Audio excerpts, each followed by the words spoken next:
നമസ്കാരം. ഇന്ന് നമ്മൾക്ക് ഹിന്ദി സാഹിത്യത്തിലെ വളരെ ശക്തമായൊരു കഥയെപ്പറ്റി സംസാരിക്കാം. ചിത്രമുദ്ഗലിന്റെ ഡോമൻ കാക്കി. ശരിക്കും പറഞ്ഞാല് ഒരൊറ്റ നിമിഷം, ആ ഒരൊറ്റ നിമിഷം മതി ഒരു സമൂഹത്തിന്റെ ഉള്ളിൽ ഉറങ്ങിക്കിടക്കുന്ന വെറുപ്പ് പുറത്തു ചാടാൻ, അല്ലേ? അതെങ്ങനെയാണെന്ന് വരച്ചു കാട്ടുന്ന ഒരു കഥയാണത്. അപ്പം നമുക്ക് നേരെ കഥയിലേക്ക് കടക്കാം. ഈയൊരു ചോദ്യം മനസ്സിൽ വെച്ചുകൊണ്ട് വേണം നമ്മൾ ഈ കഥയെ സമീപിക്കാൻ. കാരണം ഒരു ചെറിയ സംഭവം, ഒരൊറ്റ നിമിഷം, അത് മതി തലമുറകളായി ഉള്ളിൽ കൊണ്ടുനടക്കുന്ന മുൻവിധികളുടെ വിഷം പുറത്തുവരാൻ. അതാണ് ഡോമൻ കാക്കി നമുക്ക് മുന്നിൽ തുറന്നുവെക്കുന്നത്. അപ്പോ ആരാണ് ഈ കഥയുടെ കേന്ദ്രം? ഡോമൻ കാക്കി. അവരുടെ ജീവിതം എന്തുകൊണ്ടാണ് നമുക്ക് ഇത്രയധികം പ്രസക്തമാകുന്നത്? നമുക്കവരിന്ന് അടുത്തറിയാം. ഡോമൻ കാക്കിയുടെ ജീവിതം മുഴുവൻ നിർവചിക്കപ്പെടുന്നത് അവരുടെ ജനനം കൊണ്ടാണ്. അവർ ഡോം ജാതിയിൽപ്പെട്ട ഒരാളാണ്. അതായത് സമൂഹം താഴ്ന്നവളായി കാണുന്ന, തൊട്ടുകൂടാത്തവളായി മാറ്റി നിർത്തുന്ന ഒരു സമുദായം. അതുകൊണ്ട് തന്നെ അവരുടെ ഓരോ നിമിഷവും ഈ ജാതീയതയുടെ നിഴലിലാണ് കടന്നുപോകുന്നത്. ഇത് നമ്മൾ പ്രത്യേകം ശ്രദ്ധിക്കേണ്ട ഒരു കാര്യമാണ്. ഡോമൻ കാക്കി അനുഭവിക്കുന്ന ഈ വേദനയൊന്നും പുതിയതല്ല. നോക്കൂ, കുട്ടിക്കാലത്ത് വെറും 6 വയസ്സുള്ളപ്പോൾ ഏറ്റ ആഴത്തിലുള്ളൊരു മുറിവ് അവരുടെ ഉള്ളിലുണ്ട്. വർഷങ്ങൾക്കിപ്പുറം ആ പഴയ ചരിത്രം ആവർത്തിക്കുമോ എന്നൊരു ഭരത്തോടെയാണ് അവരതേ വീട്ടിലേക്ക് വീണ്ടും കാലെടുത്തുവെക്കുന്നത്. എന്നാൽ ഇത്തവണ കഥയുടെ ഗതി മാറുകയാണ്. പ്രതീക്ഷയുടെ ഒരു നേരിയ വെളിച്ചം പോലെ അപ്രതീക്ഷിതമായ ഒരു നിമിഷം അവിടെ സംഭവിക്കുന്നു. ആ വീട്ടിലെ അന്തരീക്ഷം ആകെ മാറിയിരിക്കുന്നു. ഡോമൻ കാക്കിയെ അവർ വളരെ സ്നേഹത്തോടെയാണ് സ്വാഗതം ചെയ്യുന്നത്. ഒരു നിമിഷത്തേക്ക് കാലം ഒരുപാട് മാറിയെന്നും മനുഷ്യരുടെ ചിന്തകൾ മാറിയെന്നും അവരും ഒരുപക്ഷെ ആശിച്ചു പോയിട്ടുണ്ടാവാം. ഇതാണ് കഥയിലെ ആ നിർണായക നിമിഷം.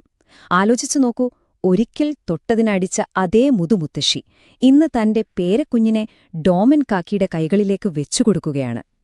ഇത് ശരിക്കുമുള്ളൊരു മാത്രമാണോ, അതോ പൊട്ടിത്തകർന്നു പോകാൻ പോകുന്ന ഒരു വിശ്വാസത്തിന്റെ തുടക്കം മാത്രമോ? പക്ഷേ ആ പ്രതീക്ഷയുടെ തിളക്കത്തിന് അധികം ആയുസ്സുണ്ടായിരുന്നില്ല. കഥ അതിന്റെ ഏറ്റവും സംഘർഷഭരിതമായ ഒരു ഘട്ടത്തിലേക്ക് കടക്കുകയാണ്. അതുവരെ ഉണ്ടായിരുന്ന ആ ശാന്തമായ അന്തരീക്ഷം ഒരു ചില്ലുപാത്രം പോലെ പൊട്ടിച്ചിതറുകയാണ്. ആ കുഞ്ഞ് ഡോമൻ കാക്കിയുടെ നേരെ കൈനീട്ടിയ ആ ഒരൊറ്റ നിമിഷം വരാനിരിക്കുന്ന ഒരു കൊടുങ്കാറ്റിന്റെ സൂചനയായിരുന്നു അത്. ഒരൊറ്റ അലർച്ച, അതോടെ അസമാധാനമെല്ലാം തകർന്നു. അത് വെറും ഒരു ശബ്ദമായിരുന്നില്ല, ഉള്ളിൽ ഉറങ്ങിക്കിടന്ന വിഷം പുറത്തേക്ക് ചീറ്റുകയായിരുന്നു. ആ മുതുമുത്തശ്ശിയുടെ വായിൽ നിന്ന് വന്ന വാക്കുകൾ ശ്രദ്ധിക്കൂ. തൂ ജിയ, തൂനെ റാണിക്കോ.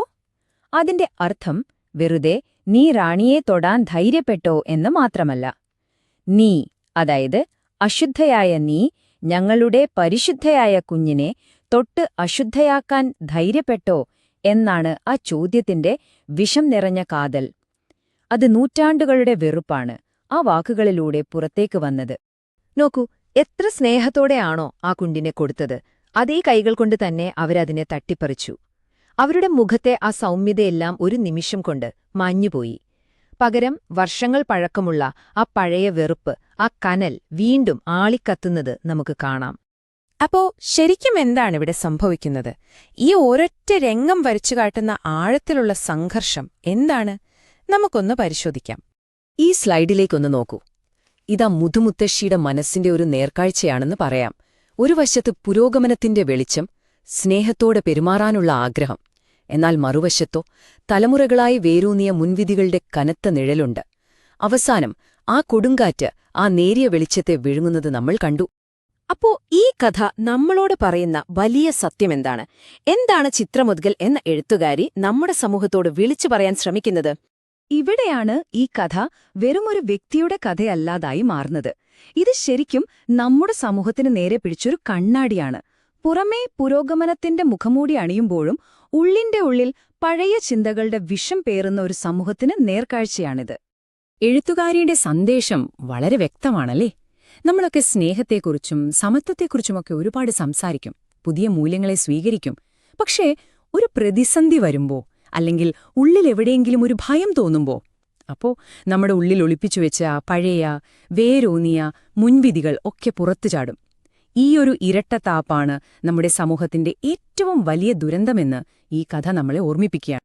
ഈ വിശകലനം ഇവിടെ നിർത്തുമ്പോൾ ഈ ഒരു ചോദ്യം നമുക്ക് ഓരോരുത്തർക്കും സ്വയം ചോദിക്കാം.